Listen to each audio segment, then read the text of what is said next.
Okey, bertemu lagi kita dalam cerita dari Taman Tasik Titi Wangsa. Saya ingin bersama dengan rakan setugas Wakil Astro Awani di Kota Baru Kelantan, Muaz Fandi Muhammad. Kita nak tanyalah khabar orang Kelantan hari ini, apakah ceritanya.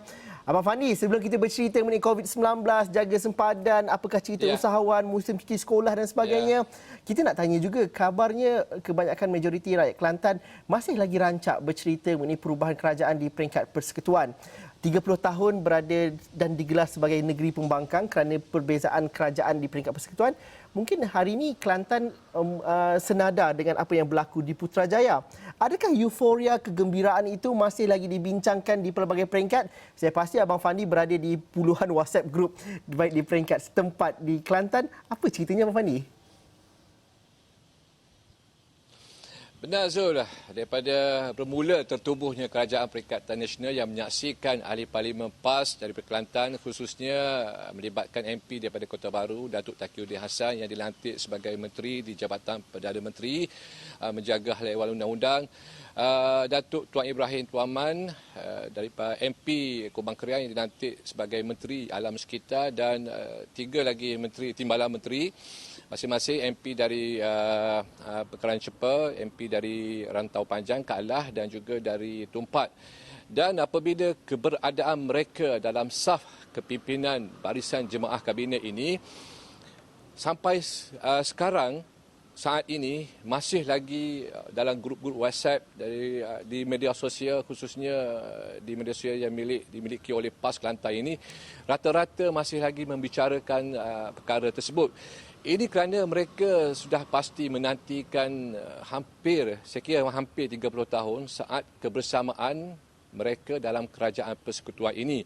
Ini kerana sebelum ini kita perlu ketahui Zul, Kelantan digelar sebagai negeri pembangkang, negeri yang sering kali dianaktirikan walaupun sebelum ini tertubuhnya JPP, Jabatan Pembangunan Persekutuan, namun dari sudut pembangunan infrastrukturnya tidak menyeluruh. Dan seringkali Kelantan dari sudut pembahagian projek ataupun pembahagian pembangunan, Kelantan dikatakan berada di tangga yang paling bawah.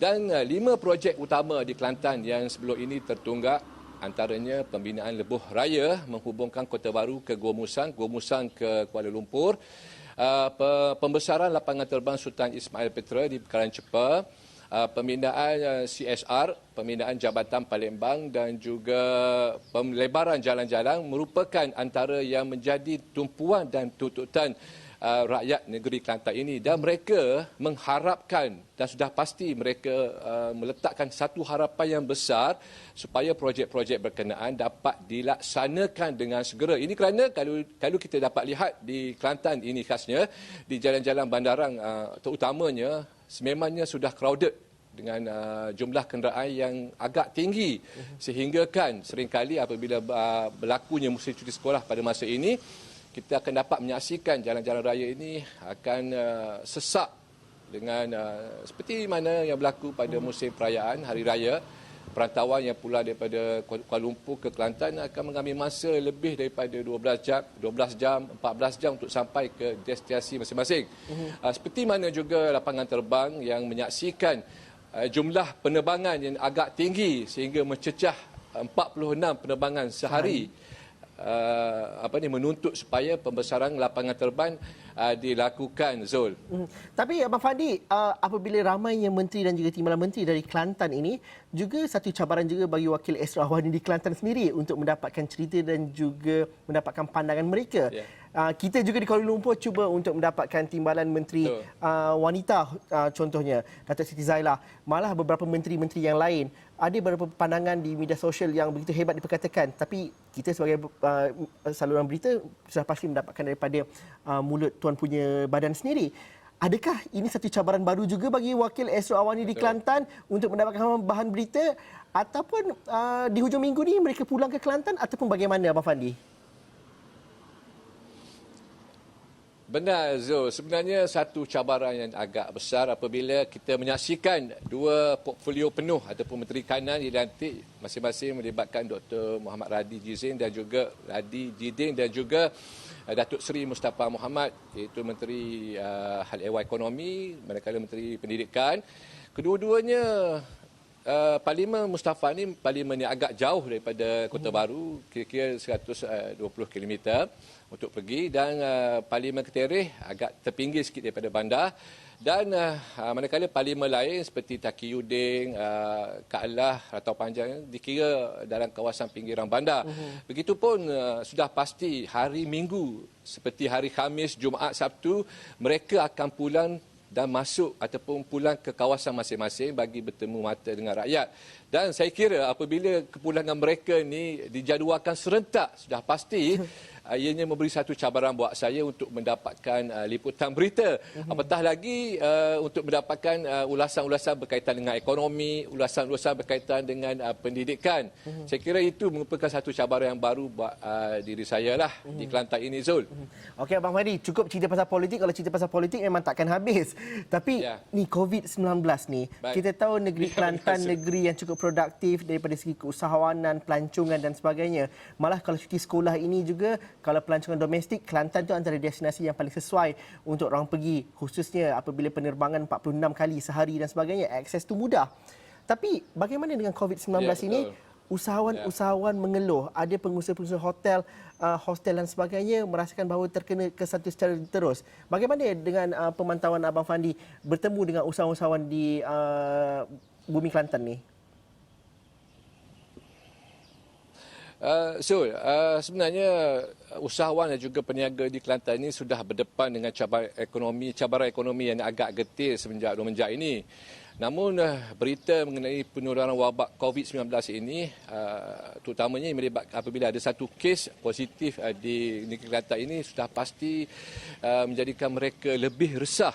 Dan untuk makluman Zul juga, Kelantan ini merupakan negeri yang bersempadan dengan negara jiran iaitu Thailand, dan sudah pasti peniaga dan juga usahawan daripada Kelantan ini mengharapkan orang kata sistem keluar masuk ataupun rakyat Thailand membeli belah di Kelantan ini. Namun semenjak ini rakyat Thailand sendiri tidak berkunjung ke sini untuk tujuan membeli belah. Jadi sebelum ini kebanyakan rakyat Thailand, terutamanya yang berada di selatan Thailand, di Narathiwat, Tak Bai dan sebagainya, mereka lebih suka bershopping di Kelantan ini disebabkan keadaan mata wang yang mereka lebih tinggi berbanding kita. Jadi bila mereka bershopping di sini, mereka sudah dapat berbelanja dengan agak besar. Namun semenjak penularan wabak COVID ini dan ujian saringan yang agak ketat di pintu masuk menyebabkan saya boleh katakan drop sampai 70 to 80% rakyat Thailand yang tidak masuk ke Kota Baru dan juga ke daerah-daerah tertentu. Dan di hasil tinjauan saya di bandar Kota Baru semalam dan beberapa hari yang lalu, kebanyakan peniaga sudah mulai merasa kekurangan ataupun drop sale dia sehingga mencatatkan 70%, yang mana kebanyakan rakyat Kelantan seperti hari semalam, hari Minggu, hari Jumaat contohnya, kebiasaannya kalau kita tengok pasar dan juga pasar Siti Khatijah, pasar Bazar Tok Guru dan sebagainya akan dipenuhi oleh pengunjung, terutamanya apabila cuti sekolah ni ramai yang pulang, mereka akan membeli belah. Namun daripada sejak semalam, kebanyakan kedai ataupun kedai barangan dan pasar ni lengang akibat ketiadaan orang. Dan apabila saya dapatkan tinjauan ataupun dapatkan reaksi daripada pengunjung, mereka mengambil langkah berjaga-jaga untuk tidak keluar dengan tidak ada urusan.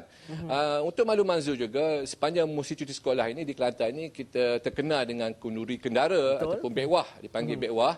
Namun sudah pasti keadaan itu mungkin tidak akan dikunjungi oleh sanak saudara dengan kebiasaannya kalau kita tengok bekwah di Kelantan ni ramai akan datang, tapi mungkin apabila berlakunya penularan wabak ini di sini, ianya mungkin menghadkan mereka keluar. Betul.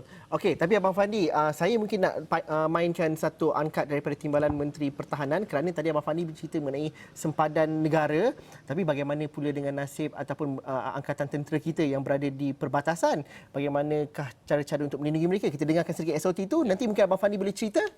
Kita mainkan dahulu.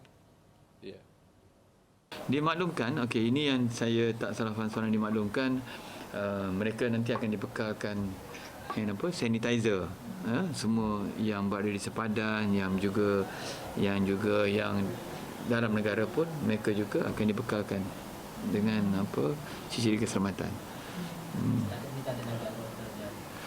Dimaklumkan tak ada daripada semalam. Kalau berlaku hari ini saya tak tahulah, tapi daripada semalam dimaklumkan kepada kami, kita pun ada bahagian kesihatan. Setakat ini tidak ada lagi.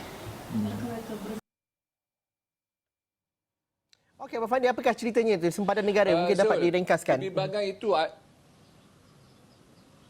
Okey, Zul, kebimbangan itu ada asasnya kerana kita tahu sepanjang 150 km bermula dari Tumpak sehinggalah ke Jeli, kita mempunyai lebih 150 pengkalang haram.